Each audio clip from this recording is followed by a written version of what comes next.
आज के दौर में किसी पर विश्वास नहीं किया जा सकता है। यहाँ पर पराये तो पराये, अपनों पर भी विश्वास नहीं किया जा सकता है, क्योंकि आजकल ये अपने अपनों के साथ कुछ ऐसा कर रहे हैं जिससे अपनों का ही विश्वास अपने ऊपर से उठता जा रहा है। आज की घटना में कुछ ऐसा ही होता है, और आज की घटना शायद ही आपने नहीं सुनी होगी। मुझे नहीं लगता कि किसी ने नहीं सुनी होगी, सबने ये घटना सुनी होगी। और ये घटना जो है बहुत वायरल हो रही है, और सब बता रहे हैं कि कभी कुछ हो रहा है तो कभी कुछ हो रहा है। लेकिन इस घटना को जानने के बाद हर लोगों के मन में सिर्फ एक ही सवाल है कि आखिरकार एक पत्नी अपने पति के साथ ऐसा कैसे कर सकती है, और अपने पति को मारने के बाद वो कैसे 15 दिन तक उसी घर में रह सकती है। उसके पति को मारने के बाद कैसे उसके ऊपर सो सकती है। पति को मारने के बाद वो कैसे पति के भाई को बुला सकती है, और पति को भाई को बुलाने के बाद वो कैसे उससे टैल लगवा सकती है। यानी कि इस औरत की जब आप चालाकी सुनेंगे, इस औरत का जो आइडिया सुनेंगे, तो आपको हैरानी होगी, सोचने पर मजबूर हो जाएंगे कि ये औरत इतनी चालाक होती है कि एक एक काम जो होता है बड़े ही चालाकी से कर रही होती है, लेकिन इसकी एक जो छोटी सी चूक होती है उससे पकड़ी जाती है। लेकिन यहाँ पर इसका भाई जो होता है ऐसे खुलासे करता है, इस औरत को जो बेटा होता है वो ऐसे खुलासे करता है, ये औरत जो होती है ऐसे खुलासे करती है, जिसे जानकर आप हैरान हो जाएंगे, सोचने पर मजबूर हो जाएंगे कि आखिरकार इस दुनिया में हो तो हो क्या रहा है। आखिरकार इस घटना में क्या होता है क्या नहीं होता है, जानते हैं इस घटना के माध्यम से। चले तो बिना देरी के इस घटना को शुरू करते हैं। नमस्कार, आदाब, सत श्री अकाल, हर हर महादेव। मेरा नाम रूपा है, और आज की घटना महाराष्ट्र प्रदेश का एक इलाका लगता है नाला सुपारा, और इसी के अंतर्गत एक जगह लगती है गंगड़ीपाड़ा, और इसी के अंतर्गत एक सोसाइटी आती है Sai welfare society. Sai welfare society में रहने वाला एक व्यक्ति जिसका नाम विजय चौहान होता है। विजय चौहान की जो उम्र होती है वो 33 साल होती है। ये अपनी पत्नी के साथ, जिसका नाम चमन देवी चमन उर्फ गुड़िया होता है। गुड़िया की उम्र जो होती है वो 28 साल होती है। उधर जो उसका बेटा होता है, एक 6 साल का बेटा होता है। यानी कि आज से 8 साल पहले इसकी शादी चमन देवी से होती है, और जब चमन देवी से इसकी शादी होती है तो ये अपना गांव छोड़कर आ जाता है। विजय चौहान जो होता है उत्तर प्रदेश के जौनपुर का एक गांव लगता है, उसमें रहने वाला होता है। विजय चौहान जो होते हैं 4 भाई होते हैं, चारों के चारों जो होते हैं इसी इलाके में रहते हैं और यहीं पर आकर बस जाते हैं। लेकिन चारों भाई जो होते हैं पहले तो एक दूसरे के साथ रहते हैं, लेकिन जब विजय चौहान की शादी होती है और विजय चौहान की शादी होने के बाद वो अपनी पत्नी से 1-2 बार मिलने जाता है, तो उसकी पत्नी जो होती है वो कहती है कि मुझे तुम्हारे साथ चलना है। तो विजय चौहान जो होता है अपनी पत्नी को अपने साथ लेकर आ जाता है। तब इसके बड़े भाई जो होते हैं सोचने लगते हैं कि अगर हम यहाँ पर रहेंगे तो अच्छा नहीं लगेगा। विजय चौहान को अलग घर दे दिया जाता है, यानी कि इसके 3 भाई जो होते हैं वे अलग जाकर रहने लगते हैं। तो विजय चौहान अपनी पत्नी के साथ रहने लगता है। समय गुजरता चला जाता है। इनके एक बेटा भी होता है जिसकी उम्र अब 6 साल है। ऐसे तीनों भाई जो होते थे जब इनका मन करता था तब तभी अपने भाई के घर आ जाते थे। विजय जो होता है वो राजमिस्त्री का काम करता है, यानी कि विजय के जो भाई होते हैं वे भी यही काम करते हैं। कोई टाइल्स का काम करता है तो कोई कुछ काम करता है। ये चारों के चारों भाई जो होते हैं काम हिल्ला किया करते थे, और दिन में 12-12 घंटे काम करने के बाद ये अपने घर पर जाते थे। समय जो होता है ऐसे गुजरता चला जाता है। जब समय ऐसे गुजरता चला जाता है तभी विजय जो होता है एक दिन अपनी पत्नी से गुस्सा होकर वो घर छोड़कर चला जाता है। जब उसके भाई अखिलेश, जिसका नाम अखिलेश होता है, और एक भाई का नाम अजय चौहान होता है, तो ये दोनों जो होते हैं जब अपने भाई को बात करने की कोशिश करते हैं, अपने भाई को फ़ोन मिलाने की कोशिश करते हैं, तो उसका जो फ़ोन होता है उसकी पत्नी चमन देवी उठाती है। जब चमन देवी से पूछा जाता है कि तुम्हारा पति कहाँ पर है, हमारा भाई कहाँ पर है, तो चमन देवी जो होते हैं वो कहती है कि वो मुझसे गुस्सा होकर चला गया, और गुस्सा होने के बाद कोरला में एक काम चल रहा है साइट पर, और वहीं पर वो रह रहा है और मुझसे वो बात नहीं कर रहा है। अजय चौहान जो होता है वो कहने लगता है कि मुझे इससे बहुत ज़रूरी बात करनी है, और मुझे एक घर लेना है और जिसकी मुझे किस्त भी भरनी है, और पैसे मेरा भाई देगा विजय चौहान। लेकिन वो ना जाने क्यों तुमसे गुस्सा होकर चला गया। ठीक है, तुम जो दूसरा नंबर ले रहा है, दूसरा फ़ोन ले रहा है, मुझे उसका नंबर दे दो। लेकिन इधर चमन देवी जो होती है, चमन देवी गुड़िया जो होती है, वो कहती है कि नंबर तो मेरे पास नहीं है और मुझे नहीं पता उनके पास कौन सा नंबर है कौन सा नंबर नहीं है, तुम खुद जाकर वहाँ पर पता कर लो और खुद ही चले जाओ। जब ये सारी बातें अजय चौहान जो होता है सुनने लगता है, तो अजय चौहान को समझ नहीं आ रहा था कि वो करे तो करे क्या। अजय चौहान जो होता है वो हर दिन अपनी भाभी को फ़ोन करता है, लेकिन भाभी जो होती है वो हर दिन यही कहा करती कि तुम्हारे भैया अभी नहीं आए हैं, तुम्हारे भैया वहीं पर रह रहे हैं। यानी कि अजय चौहान को फ़ोन करते करते पूरे 10 दिन गुजर जाते हैं, और 10 दिन तक भी जब उसके भाई से उसकी बात नहीं होती है, तो उसे समझ नहीं आ रहा था कि उसका भाई ऐसी कौन सी नाराज़गी में चला गया है कि वो ना ही तो अपनी पत्नी से बात कर रहा है और ना ही अपने बच्चों से बात कर रहा है। ऐसे धीरे धीरे करके जब 14-15 दिन गुजर जाते हैं, जब 14-15 दिन गुजर जाते हैं तो अजय चौहान जो होता है वो सोचने लगता है कि मुझे खुद अपने भाई के पास जाना चाहिए और मैं अपने भाई को खुद लेकर आऊँगा। यानी कि अजय चौहान जो होता है वो अखिलेश से भी बात करता है, अपने छोटे भाई से कहता है कि विजय चौहान ना जाने कहाँ पर चला गया है और वो काम करने के लिए कोरला गया हुआ है और ना ही बात कर रहा है, ना ही फ़ोन उठा रहा है, और तुझे पता है कि मुझे अपने घर की किस्त देनी है और सारे पैसे मैंने उसे ही दे रखे हैं। तो अखिलेश जो होता है वो कहता है कि हाँ, बात तो मेरी भी नहीं हुई है, भाभी बता रही थी कि वो उनसे गुस्सा होकर चला गया है, अपना फ़ोन भी छोड़ कर चला गया है। तभी अजय चौहान जो होता है वो कोरला की उस साइट पर जाता है जहाँ पर वो काम कर रहा था, और जब वहाँ पर जाता है तो वहाँ पर जाकर पता चलता है कि उसका भाई तो वहाँ पर आ ही नहीं रहा है 10-12 दिन से। जब ये सारी बातें वहाँ पर जाकर पता चलती है तो अजय चौहान जो होता है वो सोचने लगता है कि भाभी ने तो ये कहा था कि वो कोरला में काम कर रहा है, लेकिन मेरा भाई तो यहाँ पर आया ही नहीं है।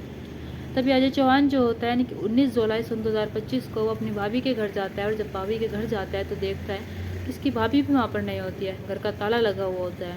यानी कि थोड़ी देर बैठकर वो इंतज़ार करता है और सोचने लगता है कि भाभी कहीं पर गई होगी, कुछ सामान लेने के लिए गई होगी। और इंतज़ार करने के बाद जब भाभी नहीं आती है, रात हो जाती है, तो उसे समझ नहीं आ रहा था कि ये सब कुछ क्या हो रहा है और क्या नहीं हो रहा है। यानी कि 20 जुलाई सन 2025 को पुलिस स्टेशन जाता है। पुलिस स्टेशन में जाकर वो रिपोर्ट लिखवाता है कि उसका भाई जो है 12 से 16 दिन हो गए हैं वो गायब है, वो मिल नहीं रहा है, और उसकी भाभी जो है वो भी कल से गायब है। पता नहीं दोनों के दोनों कहाँ पर चले गए। पुलिस वाले जो होते हैं इस केस को गंभीरता से लेते हैं, वे इसकी रिपोर्ट लिखते हैं। रिपोर्ट लिखने के बाद पुलिस वाले जो होते हैं इस केस में लग जाते हैं, लेकिन इधर भाई जो होता है समझ नहीं आ रहा था कि इसकी भाभी कहाँ पर चली गई, इसका भाई कहाँ पर चला गया। यानी कि भाई जो होता है अजय चौहान वो समझ चुका था कि कहीं ना कहीं भाभी ने मेरे भाई के साथ कुछ कर दिया है, कुछ ना कुछ गुड़िया ने ज़रूर किया है मेरे भाई के साथ, वो इतने दिन तक हमसे नाराज़ नहीं रह सकता है। तभी अजय चौहान जो होता है अपने भाई अखिलेश को बुलाता है, और अखिलेश को बुलाने के बाद वो घर का दरवाज़ा तोड़ने के लिए कहता है।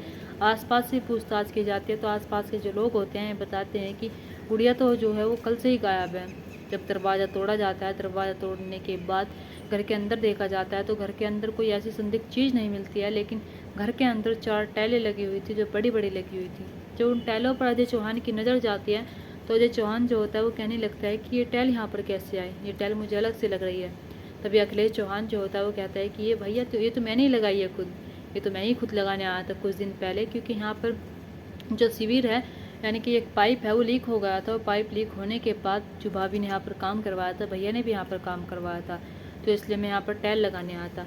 यानी कि भाभी मुझे कॉल करती है, कॉल करने के बाद कहती है कि तुम्हारे भैया कह कर गए हैं कि जो पाइप है वो लीक हो रहा है, और मैंने मिट्टी विट्टी तो डलवा रही है, पाइप भी ठीक करवा लिया है, बस तुम्हें आकर टाइल लगानी है। मैं टाइल लगाने आ जाता हूँ। जब अजय चौहान अखिलेश की बात सुनता है अपने भाई की, वो कहने लगता है कि जब तुमने टाइल लगाई थी क्या गड्ढा खुद खोदा था? तो वो कहता है कि गड्ढा तो मैंने खुद नहीं खोदा था, लेकिन हाँ टाइल लगाई थी, गड्ढा मिट्टी विट्टी सब पड़ी हुई थी इस पर। यानी कि अजय चौहान जो होता है उससे फिर से शक होता है, सोचने लगता है कि ऐसा कैसे कह रही हो कि तुमने गड्ढा भी नहीं खोदा है, तुमने टाइल लगा दी, तुम्हें कुछ भी गलत नहीं लगा? तो अखिलेश जो होता है वो कहता है कि नहीं भैया, मुझे कुछ नहीं गलत लगा, हर दिन की तरह भाभी जो होती है वो खाना बना रही थी, खाना खा रही थी और मुझे भी पूछ रही थी। तभी आस पड़ोस के लोगों से पूछा जाता है कि यहाँ पाइप लीक हो रहा था, तो आस पड़ोस के जो लोग होते हैं वे कहते हैं कि यहाँ पर तो शिविर ही नहीं है, यानी कि यहाँ पर तो कोई पाइप ही नहीं है जो पाइप लीक होगा। यानी कि अजय चौहान अखिलेश चौहान जो होते हैं इन दोनों को पूरा शक हो जाता है, और वे टाइल को तोड़ने लगते हैं, और तोड़ने के बाद गड्ढा खोदने लगते हैं। 2 फुट तक गड्ढा खुदता है तो कुछ नहीं मिलता, लेकिन जैसे 4 फुट तक 4.25 फुट गड्ढा खुदता है तो उसमें से बहुत बुरी बदबू मारने लगती है, और उसमें कोई और नहीं होता है, उसमें विजय चौहान होता है। जब विजय चौहान अपने भाई को उसमें वे देखते हैं तो उन्हें समझ नहीं आ रहा था कि ये सब कुछ कैसे हो गया। तभी अजय चौहान जो होता है वो चीख चीख कर रोने लगता है, अखिलेश जो होता है वो चीख चीख कर रोने लगते हैं। ये सारी खबर जो होती है पुलिस वालों को जीत जाती है। पुलिस वाले जो होते हैं मौके पर पहुंचते हैं। मौके पर पहुंचने के बाद अब उन्हें समझ नहीं आ रहा था कि ये सब कुछ चमन देवी ने कैसे किया है। ऐसा लग रहा था कि आज से 12 से 16 दिन पहले इसकी हत्या कर दी गई थी, और हत्या कर देने के बाद इसे नीचे दबा दिया गया था। यानी कि उसका भाई जो होता है वो बताता है कि मैं 5 या 6 तारीख को टाइल लगाने आया था, और टाइल लगाने के पहले ही शायद इन्होंने इसे मार कर डाल रखा था। अब जैसे ही पुलिस वाले सारी चीज़ देखते हैं तो पुलिस वाले जो होते हैं वे चमन गुड़िया देवी का जो नंबर होता है वो ट्रेस पर लगा देते हैं, और ट्रेस पर लगा देने के बाद यहाँ पर एक कहानी और निकल कर आती है कि चमन देवी का जो अफेयर होता है वो पास में ही रहने वाला एक लड़का जिसका नाम मोनू शर्मा होता है उससे चल रहा था। यानी कि विजय चौहान जो होता है वो तो बाहर रहा करता था, लेकिन मोनू शर्मा जो होता है वो पढ़ रहा था, वो लिख रहा था, वो बीएससी आईटी की थर्ड ईयर में पढ़ाई कर रहा था। और उसकी उम्र जो होती है अभी 20 साल होती है, यानी कि चमन देवी से वो 8 साल छोटा होता है। चमन देवी जब भी उससे अफेयर चलाती है, लेकिन पुलिस वाले जब ये सारी चीज़ें देखते हैं कि मोनू शर्मा भी अब यहाँ पर नहीं है, मोनू शर्मा भी गायब है, तो पुलिस वाले तुरंत समझ जाते हैं कि ये दोनों एक साथ हैं। पुलिस वाले जैसे उनका नंबर ट्रेस पर डालते हैं, ट्रेस पर डालने के बाद ये जो लोग होते हैं आज से 2 दिन पहले पकड़े गए हैं, यानी कि ये पूना में पकड़े जाते हैं। और पुणे में पकड़ने के बाद पुलिस वाले जो होते हैं अब इनसे पूछताछ कर रहे हैं। पूछताछ करने के बाद इनका जो बेटा होता है विजय चौहान का, वो भी अपनी माँ के साथ होता है। बेटे की कस्टडी जो होती है अखिलेश और अजय चौहान को दे दी गई है। बेटे से जब पूछा जाता है कि बेटा तुम कहाँ कहाँ गए थे, तो बेटा जो होता है वो बताता है कि हम पूना में गए थे, और वो बताता है कि हम अपनी मौसी के यहाँ पर भी गए थे। वो बताता है कि हम होटल में भी गए थे।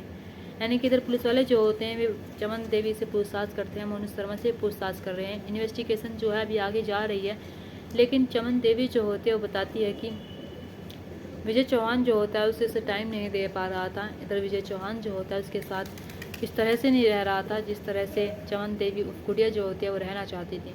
यानी कि जब उसे वो टाइम नहीं देता है, वो 12-12 घंटे काम करने के बाद आकर सो जाता है, तब इसकी मुलाकात जो होती है मोनू शर्मा से होती है।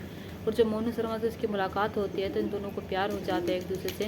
और प्यार हो जाने के बाद कई बार मोनू शर्मा के जो घर वाले हैं उन्होंने इन दोनों को पकड़ा है, उन्होंने इन दोनों को समझाया है, लेकिन ये दोनों जो होते हैं एक दूसरे से बाज नहीं आते हैं।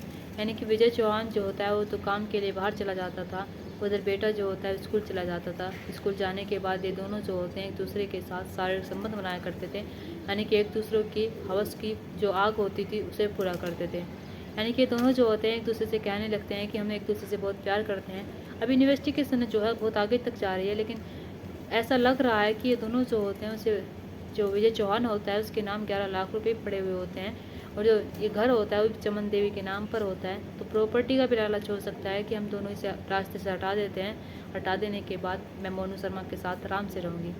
यानी कि इस घटना को अंजाम तो जो दिया जाता है वो तब दिया जाता है जब बेटा जो होता है वो सो रहा होता है। और जब सो रहा होता है तो ये दोनों जो होते हैं अपने जो उसका पति होता है विजय चौहान उसे मार देती है, और मार देने के बाद उसे गद्दे में लपेट देती है। इधर जैसे ही बेटा जो होता है वो स्कूल जाता है, स्कूल जाने के बाद ये गड्ढा खुदवाया जाता है, गड्ढा खुदवाने के बाद उसे उसमें दफना दिया जाता है। और तब कहीं जाकर विजय चौहान का जो भाई होता है अखिलेश चौहान उसे बुलाया जाता है। ये गड्ढा जो खुदवाया गया था वो व्यक्ति से खुदवाया गया था। अब जैसे ये सारी बातें पुलिस वालों के सामने रखी जाती है तो पुलिस वालों को अभी भी ये समझ नहीं आ रहा है। पुलिस वाले जो होते हैं उसे कोर्ट में ले जाते हैं, कोर्ट में उन्हें 7 दिन की कस्टडी में रखा गया। 7 दिन में वे क्या क्या बोलेंगे, क्या क्या कहेंगे, अभी तो चमन देवी मोनू शर्मा जो होते हैं एक एक बात बताएंगे कि सही मायने में उन्होंने विजय चौहान को क्यों रास्ते से हटाया। लेकिन यहाँ पर एक पत्नी जो होती है विजय चौहान की जो पत्नी होती है वो 12 से 16 दिन तक उस घर में रहती है और आराम से रहती है। उसका पति जो होता है वो दफन होता है उसी ज़मीन में, और उसी के ऊपर वो रहती है, उसी के ऊपर अपने प्रेमी मोनू शर्मा से रंगरलिया बनाती है। लेकिन यहाँ पर जो चमन देवी होती है उसका एक चालाकीपन देखिए कि वो कैसे अपने पति को रास्ते से हटा देती है। और जो उसका पति होता है उसे समझ नहीं आता है कि वाकई में उसकी पत्नी उसके साथ कुछ ऐसा भी कर सकता है। आने वाली इन्वेस्टिगेशन में शायद ये भी पता लग सकता है कि शायद उसके पति को कुछ पता लग गया था, शायद उसके पति को पता था। लेकिन ऐसा कहा जा रहा है कि मोनू शर्मा का जो परिवार होता है वो सब कुछ जानता था, उन्होंने उसे कई बार समझाया भी था, लेकिन ये दोनों जो होते हैं मानते नहीं हैं। यहाँ पर चमन देवी जो होती है वो अपने पति को मारकर कैसे एक घर में सो सकती है, कैसे वो चैन से खा सकती है, और कैसे वो घर वालों को झूठ बोल सकती है, और कैसे बहाने बना सकती है कि जो उसका पति है वो कोरला गया हुआ है, कभी कहीं बताती तो कभी कहीं बताती। यानी कि उसका फ़ोन भी खुद रख लेती है। इधर उसका एटीएम कार्ड का जो पिन होता है वो भी जनरेट करवा लेती है। उसे जनरेट करवाने के बाद उसका भी पासवर्ड बदलवाने के बाद वो अय्याशी करने लगती है पुणे में जाकर। अब आने वाले टाइम में आने वाले इन्वेस्टिगेशन में क्या क्या खुलासे होते हैं ये तो वही जाने, क्या क्या खुलासे करने वाली है ये सब कुछ वही जाने। पुलिस वालों ने सिर्फ अभी इतना ही बताया है कि उसने शायद अंदाजन ऐसे ऐसे किया होगा और ऐसे ऐसे विजय चौहान के साथ ऐसा हुआ होगा। दोस्तों यहाँ पर पति पत्नी का जो रिश्ता है वो ऐसे शर्मसार किया जा रहा है कि वाकई में बहुत ही ज़्यादा इस रिश्ते की गिरावट होती जा रही है। आने वाले टाइम में कोई शादी भी नहीं करना चाहेगा। आने वाले टाइम में कोई भी पति अपनी पत्नी पर विश्वास नहीं करने का है, और कोई भी पति अपनी पत्नी के लिए कुछ भी नहीं करने का है। जब पत्नियों का ये हाल हो जाएगा तो सोचो पतियों का क्या हाल होगा। आने वाले टाइम में पत्नी जो है वो क्या क्या करेंगे अगर इनके खिलाफ़ अभी आवाज़ नहीं उठाई गई है। दोस्तों, इस कहानी और घटना को सुनाने का मकसद मेरा आपका दिल दुखाना नहीं था, आपको परेशान करना नहीं था, आपको घटना के बारे में बताना था, आपको सचेत करना था। आप अपने परिवार के साथ खुश रहिए। नमस्कार।